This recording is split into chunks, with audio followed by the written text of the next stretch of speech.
Hola tecnólogos, en este tutorial vamos a hablar de Cura. Cura es un software para capear, para laminar un diseño que hayamos hecho en 3D, es de la empresa Ultimaker, aunque es un software gratuito y muy intuitivo, muy fácil de usar, por eso os lo voy a explicar, ¿vale? Es un software con el que conseguiremos, a partir de un diseño 3D que hayamos realizado, capearlo, convertirlo en capas que sean capaces de imprimir una impresora 3D que funcione por deposición por filamento fundido, es decir, haciendo capas de plástico una tras otra, ¿vale? Aquí tengo una impresora puesta en la interfaz, ahora veremos cómo las ponemos, pero de abajo arriba iré imprimiendo un diseño, ¿vale? Entonces, lo que necesita la impresora es saber qué pone en cada capa, dónde de esta superficie, en qué zonas tiene que poner plástico, ¿vale? Hace una capa y luego haría otra y luego haría otra y de abajo hacia arriba. Entonces, este programa nos permite crear un archivo que sean capas, ¿vale? Realmente si lo vemos, que luego puede que lo abramos, si lo vemos tendrá coordenadas, porque simplemente le está diciendo en X que en esta impresora es este eje que señalo, en Y que es hacia el fondo y en Z que es hacia arriba, dónde tiene que poner plástico, ¿vale? Siempre en Z es importante saber al ir subiendo que se tiene que apoyar sobre una capa ya realizada, ¿vale? Entonces, bueno, lo primero que vamos a hacer aquí arriba es elegir una máquina y os voy a poner. Si yo empezase por primera vez el programa, seguramente al instalarlo, esto sería lo que saldría, ¿vale? Aquí seleccionas qué máquina, qué impresora estás usando. Yo voy a trabajar con la Efestos XL de BQ porque es la que tengo y, bueno, pues es una máquina que funciona bastante bien, de la empresa española BQ. En Next, aquí tenemos muchos tipos de máquinas, todas estas del principio son de la empresa que desarrolla este software, pero si le damos a otras y pasamos a siguiente, veremos todas estas otras máquinas que son de otras empresas. Aquí tenemos, por ejemplo, de BQ la Whitebox, que funciona bastante bien, un modelo muy habitual que es la Prusa Mendel i3, ¿vale? Es un modelo que te tienes que montar tú mismo, igual que la Efestos, ¿vale? De la Efestos tenemos las dos, yo voy a trabajar con la Efestos XL porque es la que tengo, entonces le doy a Next, ya me dice que está preparado para empezar, le doy a Finish y aquí tengo la máquina, ¿vale? Me hace una interfaz, me prepara una interfaz donde se ve la impresora y este prisma azul es la superficie donde yo podría imprimir, ¿vale? Aquí dentro, todo lo que quepa aquí dentro lo podría imprimir. Entonces, una vez que tengo esto, lo primero que voy a hacer es poner un diseño para hacer la configuración y explicaros cada parámetro, cómo lo podemos cambiar o en qué afecta, ¿vale?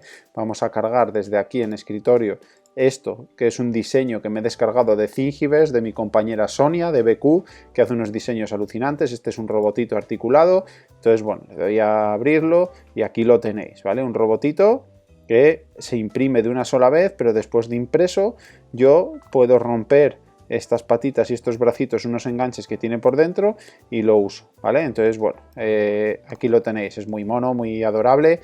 Entonces, vamos a ver un poco esta configuración inicial de interfaz que tenemos, esta zona azul y sus botones, y luego vemos la zona de la izquierda, que son parámetros que la máquina va a aplicar a nuestro diseño para imprimir, ¿vale? Entonces lo de la derecha modifica más bien el aspecto o cómo va a salir de grande, lo de la izquierda modifica las instrucciones hacia la máquina, ¿vale? Del diseño que vamos a imprimir.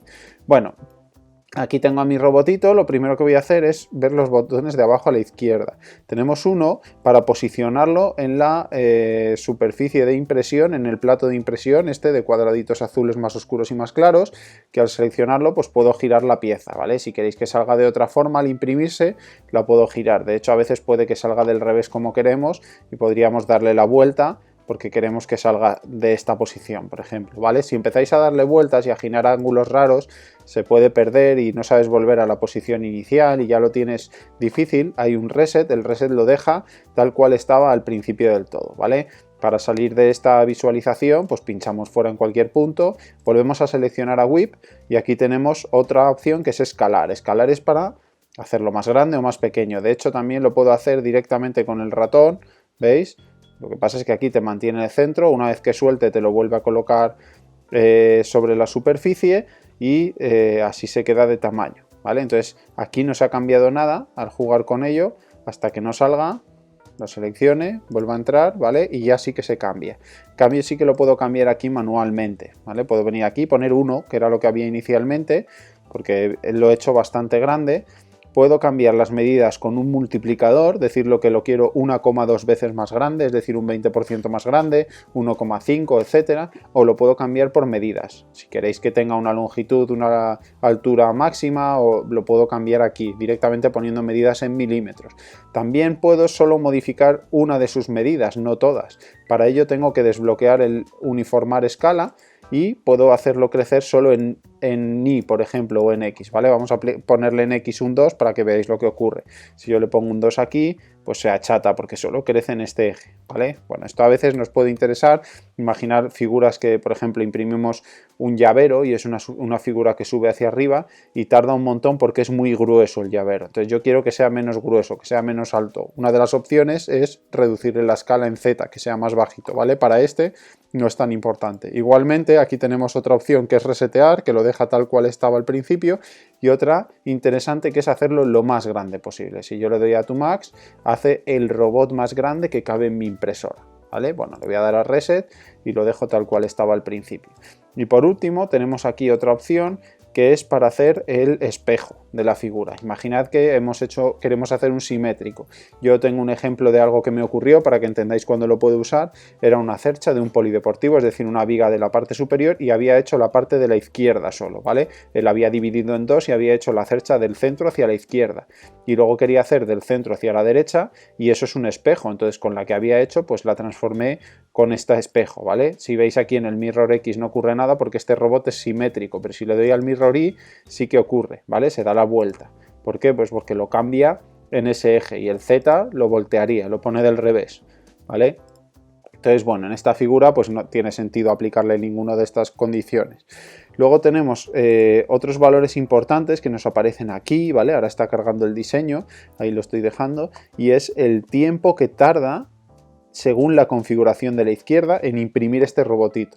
Y luego tengo los metros de plástico que gasta para imprimir esto, también según la configuración de la izquierda. Luego veremos cómo podemos cómo cambian cosas al tocar a la izquierda, y los gramos de plástico, ¿vale? Esto son 42 gramos este robotito. Es un robot pequeñito y fijaros que ya tarda 4 horas y 9 minutos. Esos 42 gramos, si ponemos en una configuración de este programa que hay lo que cuesta el kilo de plástico, nos lo convierte también a precio de plástico, ¿vale? Es aproximado, pero este robot aproximadamente nos cuesta 72 céntimos de euro. No está mal, es baratito, ¿vale? Luego arriba a la derecha tenemos modos de visualización. Esto solo afecta al programa, no afecta después, ¿vale? Yo entre los primeros 4 siempre dejo el primero y no les veo mucha utilidad, ¿vale? Lo que sí, algunos nos muestra el interior también, o cómo es por dentro, cómo está hecho ese robot por dentro. Bueno, este nos puede ser útil para ver cómo son esos diseños y cómo son esas piezas que luego a lo mejor se van a romper para hacer la articulación. Pero hay una muy interesante que es la última, y la última nos muestra cómo van a ser esas capas que vamos a imprimir, ¿vale? Esto es como el salchichón en la charcutería. Nosotros el salchichón vamos a la charcutería y le decimos que nos lo corte en rodajas. Pues esto es lo mismo, estos son rodajas de nuestro diseño 3D, ¿vale? Aquí lo tenéis y nos dice que va a hacer 254 rodajas, 254 capas. Si yo voy bajando, pues puedo ver las capas una a una. De hecho, mirad, aquí empiezo en la primera. Lo primero que va a hacer la primera capa es este dibujo de aquí. Luego vamos a ir subiendo poquito a poco y va a ir haciendo las siguientes capas. Luego hablaremos de por qué sale esta trama amarilla, etc. Bueno, aquí lo voy a dejar con esta vista porque es interesante y fijaros en ella, ¿vale? Vamos a ir a la izquierda, a las opciones de configuración de máquina. Vamos a empezar por la primera de todas, de las básicas, que es la altura de capa. Está puesta a 0,2 milímetros. Esto es cómo de alta es cada una de estas 254 capas, ¿vale? Cómo de alta es. Entonces, al ir subiendo, pues va subiendo de 2 en 2 décimas de milímetro. Cada 5 capas es 1 milímetro, ¿vale? Es una altura bastante alta de cara a la calidad de la pieza, pero en ocasiones nos puede servir perfectamente. Si yo pongo 0,1 de altura de capa, pues evidentemente en vez de 254 capas hace el doble, que son 507, ¿vale? Y aquí, en vez de 4 horas, pues tardará casi el doble o el doble, ahora veremos el tiempo, pero tardará bastante más, ¿vale? ¿Por qué cambiar la altura de capa y qué alturas de capa para esta máquina son apropiadas? ¿Veis? 7 horas 57 minutos. Bueno, La altura es muy importante cuando quiero calidad en piezas que tienen curvas, ¿vale? Si no, si la pieza es recta hacia arriba totalmente, imaginar un cubo, no es muy importante, pero en piezas que tienen curvas sí. Y voy a intentar acercarme aquí para que lo veáis, ¿vale? Entonces, bueno, si nos fijamos en la parte superior, veremos que vamos a ir haciendo capitas, ¿vale? Entonces las capitas provocan un escalonado que aquí vemos. Ese escalonado, cuanto más alta sea esta altura de capa, más acentuado será. Si yo pongo 0,2, veréis que al cargarse, pues seguramente vea más acentuado ese escalonado. Veis que se ve bastante más acentuado. Bueno, con 0,2 y para este diseño se va a notar, pero también hay que ver cómo afecta ese 0,2 al tiempo de impresión y cómo nos podemos detener a esperar todo ese tiempo o no. O sea, 4 horas imprimiendo es bastante. Entonces a lo mejor no podemos poner 0,1 porque no queremos estar las 7 horas y pico, ¿vale? Esto es una cosa de juego con esas medidas para ver nosotros ese escalonado o no. ¿Qué valores son apropiados? Podemos hacer desde 0,05, que es lo más pequeñito de altura de capa que puede hacer esta máquina, hasta 0,2, 0,25, que es lo más alto que vamos a conseguir, ¿vale? Por encima de eso o por debajo de eso no es capaz de hacerlo la máquina, así que no toquéis esos valores. Lo siguiente que tenemos es la piel, el grosor de la piel. Está puesto en 1,2 milímetros, ¿vale? Esto es sencillo. Nuestras piezas son huecas. ¿Por qué son huecas? Pues para ahorrar plástico. Entonces, si yo me pongo aquí y miro, veo este hueco interno, esta trama, y veo cómo el borde tiene un grosor. Ese grosor del borde, este grosor, es lo que estamos marcando aquí. Cómo de gordito queremos que sea. Es importante ponerlo con un valor que sea multiplicador de este último valor de aquí. Este último valor de aquí, de 0,4, es entregado al usuario por el fabricante de la máquina y es el diámetro de la salida de plástico que vamos a ir dejando, de la boquilla que extruye el plástico caliente. Entonces, la de esta máquina es de 0,4 milímetros. El plástico que sale en la boquilla es de 0,4. Entonces, si queremos hacer una capa de fuera con esa boquilla que deja plástico a 0,4 milímetros, solo podemos dejarlo en múltiplos de 0,4, porque la máquina va a hacer una pasada. Si digo que la piel sea 0,4, si digo que sea 0,8 va a pasar dos veces, primero una por fuera y luego una por dentro, o al revés. Y si digo que sea 1,2 como está aquí, va a pasar tres veces, ¿vale? 0,4 es una medida súper pequeñita. Seguramente haya sitios donde se queden huecos y no lo cierre bien. Es mejor como poco poner 0,8 y más de 1,2 tampoco es muy necesario, ¿vale? Yo de hecho suelo poner 0,8, ¿vale? Pero entre 0,8 y 1,2 está bien. Con 0,8 seguramente rebajemos un poquito el tiempo de impresión y con 0 y con 1,2 lo aumentamos un poquito, ¿vale? Bueno. Ahí lo tenéis, como he cambiado a 0,8, se ha cambiado y ahora en algún momento aparecerá por ahí la trama amarilla del interior. El siguiente valor que ponemos aquí es habilitar la retracción. ¿Qué es la retracción? Muy sencillo, yo la tengo habilitada, la puedo deshabilitar o habilitar. Es muy importante la opción de habilitarla, porque cuando nuestra impresora está imprimiendo y el cabezal viaja a otra zona donde va a imprimir, pero en ese viaje no queremos que imprima, si no pongo la retracción, lo que hace es dejar un hilillo de plástico en ese viaje, ¿vale? Se queda un hilillo porque el plástico está fundido y aunque deje de empujarlo hacia afuera, sale por sí solo y se queda un hilillo.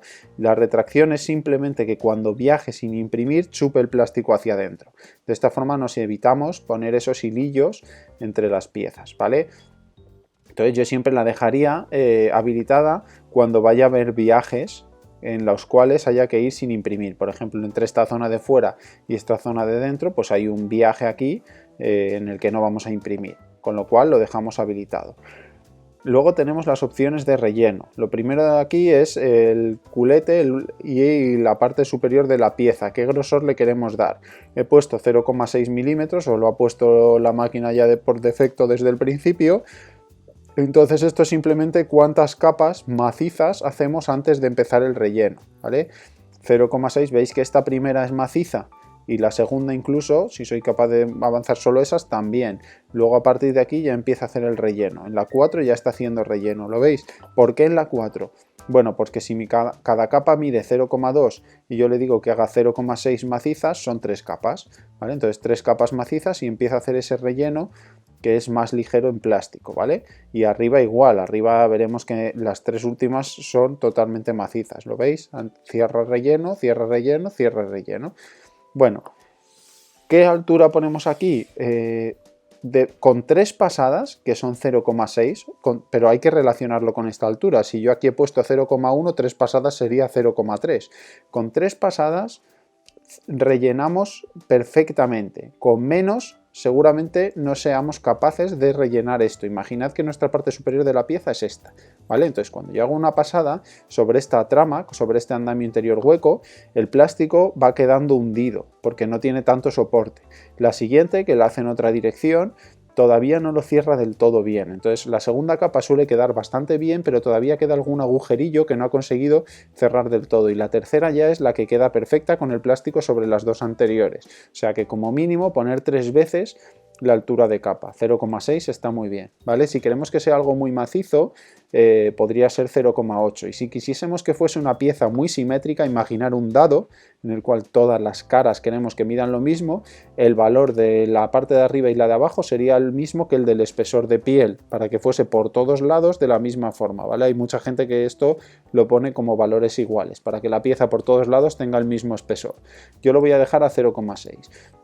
Este porcentaje, la densidad de plástico, es simplemente cuánto plástico ponemos en el relleno. Aquí está puesto al 20%. Si cambia al 10%, pues veréis que hace un filamento, un plástico más fino ahora cuando se cargue así gastamos mucho menos plástico. No es necesario poner más de un 20%. Si queremos algo muy macizo, muy resistente, subiremos al 30%, al 40%, incluso al 100% si quisiésemos, pero es tontería poner más del 30%, lo veo gastar plástico, porque ya sale muy maciza con un porcentaje del 20% dentro, ¿vale? Yo lo voy a dejar al 20%, el 20% es un valor bastante adecuado para esta pieza, ¿vale? 20, 10, 30%, no subáis de 30, no merece la pena. Algunas piezas se pueden hacer hasta el 0% de relleno porque la piel se sostiene sobre sí misma, ¿vale? Lo que pasa es que a veces la piel hace una curva, voy a ver ya más de lejos esto, hace una curva, ¿vale? Entonces imaginad esta curva de cerrado de arriba que estamos haciendo aquí, va a ir cerrando la cabeza. Esta curva, este plástico se está apoyando sobre el relleno, entonces si yo la hago hueca totalmente es posible que este plástico se venga hacia adentro, ¿vale? Es capaz de imprimir con una pendiente del 30%, una pendiente bastante acentuada, pero si la hacemos hueca corremos peligro de que si esto es muy tiende a muy horizontal, el plástico se va a colar, ¿vale? Entonces, bueno, yo personalmente pondría el 20%. Esto de aquí, la velocidad y la temperatura, ¿vale? La velocidad es la velocidad a la que el cabezal se va a mover. Para esta máquina, aunque cada vez el firmware que ponen en la máquina y demás son mejores, para esta máquina yo no pasaría nunca de 100, ¿vale? 100 milímetros por segundo. Por encima puede haber muchos problemas, por ejemplo porque como hay una cadeneta engranada con unos ejes que mueve la máquina en esta dirección, si la velocidad es muy alta, al hacer el cambio de dirección puede saltar el diente, entonces la pieza saldría mal, ¿vale? Entonces más de 100 es mucho y de hecho yo no suelo poner más de 50-60, ¿vale? 60 está bien, 50 también. Cuanta menos velocidad más va a tardar, pero más calidad vamos a conseguir. Cuanta más velocidad menos va a tardar, pero más peligro de que no salga bien. Temperatura de impresión es algo que depende del material. En este tipo de impresoras usamos dos materiales principalmente, aunque hay más, el PLA y el ABS, que lo veis ahí. El PLA depende del tipo de PLA, el poliácido láctico es un material que viene de muchos tipos de materiales. El que BQ suministra viene del maíz, por ejemplo, es un plástico biodegradable, entonces ese necesita una temperatura entre 200, 190, 200 y 230. Para esta máquina no se puede subir de 240 porque en el extrusor, en el cabezal, hay un teflón que por encima de esa temperatura nos da problemas, ¿vale? Entonces, para el PLA de BQ y esta máquina, entre 190 y 230. Yo suelo poner 215, 210.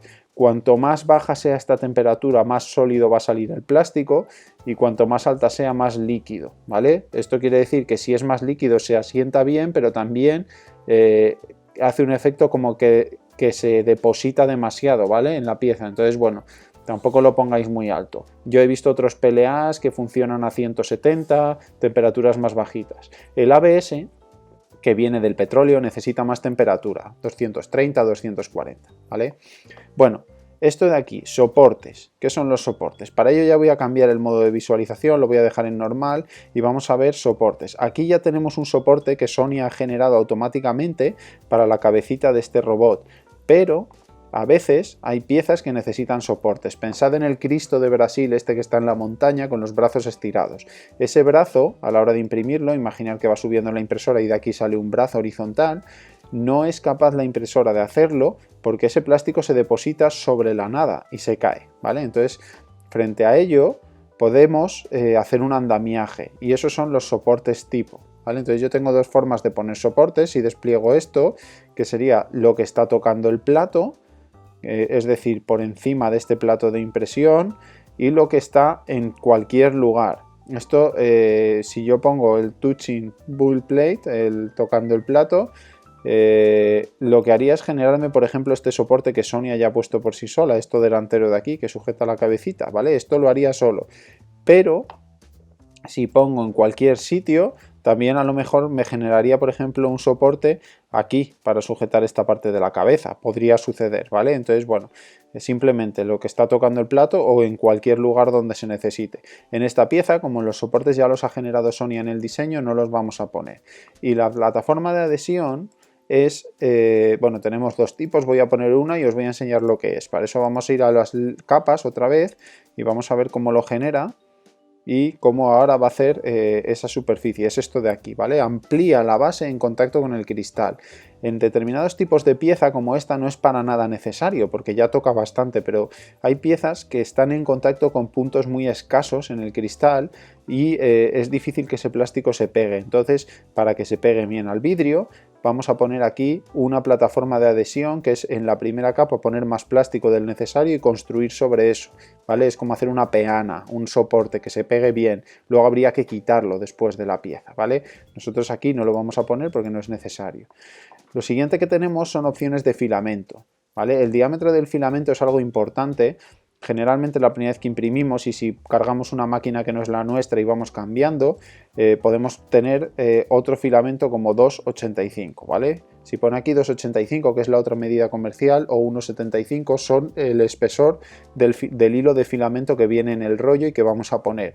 Si ponemos un espesor mayor del que tenemos realmente, lo que va a hacer la máquina es interpretar que está cogiendo más plástico del que coge y la pieza va a salir como muy hueca, como si fuese fibra de esta de desayuno, ¿vale? Yo lo llamo así, es una galleta de fibra de estas que tiene como huecos, ¿vale? Entonces es importante poner el diámetro de nuestro filamento. El de BQ es de 1,75. De hecho, esta máquina no admitiría filamento de 2,85 si no modifico ciertas cosas de ella porque no entra por el agujero, ¿vale? Entonces 1,75. Y el flow es la cantidad de plástico que yo quiero poner y que quiero que suelte. Lo normal es dejarlo al 100%. Esto responde a, de todo lo anterior que he dicho, lo cumples al 100%. Lo que puedo es reducirle, que meta menos plástico o ampliarle, ¿vale? Imaginar que son piezas que encajan unas con otras. Si pongo mucho plástico, a veces en los bordes se va un poquito hacia afuera y hay gente que le baja un poco el flow, le pone un 90%. Yo esto no lo toco en la vida, ¿vale? Luego, por último, como ya hemos comentado, de estas opciones básicas tenemos el tamaño de salida de la boquilla, que en nuestra boquilla es de 0,4 milímetros. Fijaros que si yo lo cambio, se me marca en amarillo esto de aquí, de la piel, que es el grosor, porque no es múltiplo de 0,5, ¿vale? Bueno, lo tenemos que dejar en 0,4 y este grosor tiene que ser múltiplo. Y en avanzados vamos a tocar un par de cosillas importantes, ¿vale? La primera de todas es opciones de retracción, esto que hemos marcado aquí, recordar que era chupar el plástico en los viajes, entonces, bueno, estas dos opciones están bien. Esto es la velocidad a la que tira del plástico hacia arriba y esto es cuántos milímetros mete el plástico dentro del cabezal. 4 milímetros puede ser demasiado, pero bueno, viene como configuración básica. Yo a veces pongo 2, 3, ¿vale?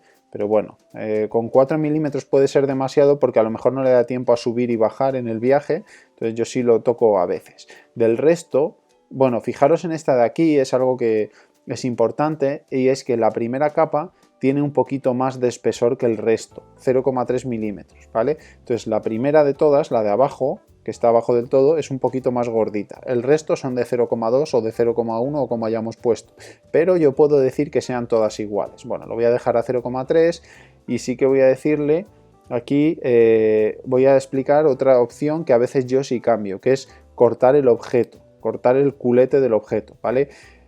¿Para qué nos sirve esto? ¿Os acordáis? No sé, antes cuando señalaba esta y venía a tamaño, os decía que lo puedo ampliar con este botón hacia arriba o hacia abajo, y os dije que a lo mejor podía quitar el candadito y no hacer tanta escala en Z, ¿vale? Si la pieza es muy alta y yo no quiero que sea tan alta, reduzco la escala en Z. Otra opción es reducirla o cortarla por abajo, ¿vale? Mirad qué ocurre si yo pongo aquí 5. Veis que el robot se ha hundido, ¿vale? Le he bajado 5 milímetros. Entonces va a empezar a construir desde lo que se ve claramente. Lo que está en más oscurito por debajo, eso no lo construye, no lo imprime. Entonces a veces nos interesa cortarle el culete o piezas que tienen una peana abajo, incluso publicidad, y lo podemos reducir, ¿vale? Entonces, bueno, yo lo voy a dejar en 0 para este robot y el resto pues lo dejo tal cual, no vamos a ir más allá porque es demasiado, podría cambiar la velocidad en la que viaja, etcétera, pero lo vamos a dejar así. Sí que vamos a ver una cosita en las configuraciones de máquina y que es importante. A veces en algunas máquinas tenemos esta opción, ¿vale? Esta opción de cama caliente, ¿vale? Le voy a dar a OK, lo vamos a ver. Entonces, cama caliente, aquí ha aparecido un nuevo ítem que pone la temperatura de la cama, que es esto de aquí. Entonces, si lo dejamos marcado y nuestra impresora no tiene cama caliente, se va a tirar infinitamente a la hora de imprimir calentando esta cama hasta 70 grados, pero sin calentarla. ¿Qué es la cama caliente? Es cuando la superficie que tengo debajo tiene un calefactor, una resistencia eléctrica que produce calor y deja todo esto más calentito. Aquí ahora mismo a 70 grados. ¿Para qué vale eso? Eso vale porque el plástico ABS necesita estar calentito cuando otra capa se adhiere sobre ella, y si lo hacemos directamente sobre un cristal que está frío, al depositar el ABS se enfría y la siguiente capa que ponemos no se pega porque la anterior se ha enfriado. Necesitan estar las dos calientes para adherirse bien. El PLA no tiene ese problema, con lo cual no hay cama caliente en el PLA, y lo que hacemos siempre en los ajustes de máquina es quitar la cama caliente, ¿vale? Entonces, si a la hora de imprimir en la screen, en la pantalla de la máquina, os pone calentando cama, ya sabéis que habéis hecho esto mal y tenéis que volver a preparar el imprimible, ¿vale? Bueno, con esto tendríamos nuestro robotito preparado. Ahora lo que podemos hacer es guardarlo, aquí ya sabéis, 3 horas 18 minutos, guardarlo como queramos y donde queramos y ya se genera el archivo, ¿vale? El archivo que en mi caso pues va a estar aquí en el escritorio. ¿Vale? Tengo el STL, que es el inicial, y tengo el G-code, que si yo lo abriese, de hecho no sé si se va a abrir, ¿veis? Me dice que no sabe cómo abrirlo, pero bueno, yo lo podría intentar abrir con y buscar un editor de texto, y lo que me iba a mostrar seguramente serían todas las coordenadas donde tiene que ir poniendo plástico la impresora. Bueno, espero haberos ayudado con este tutorial y que os haya servido para entender un poquito mejor cómo configurar un archivo imprimible. Venga, nos vemos en otro tutorial y ala, a imprimir.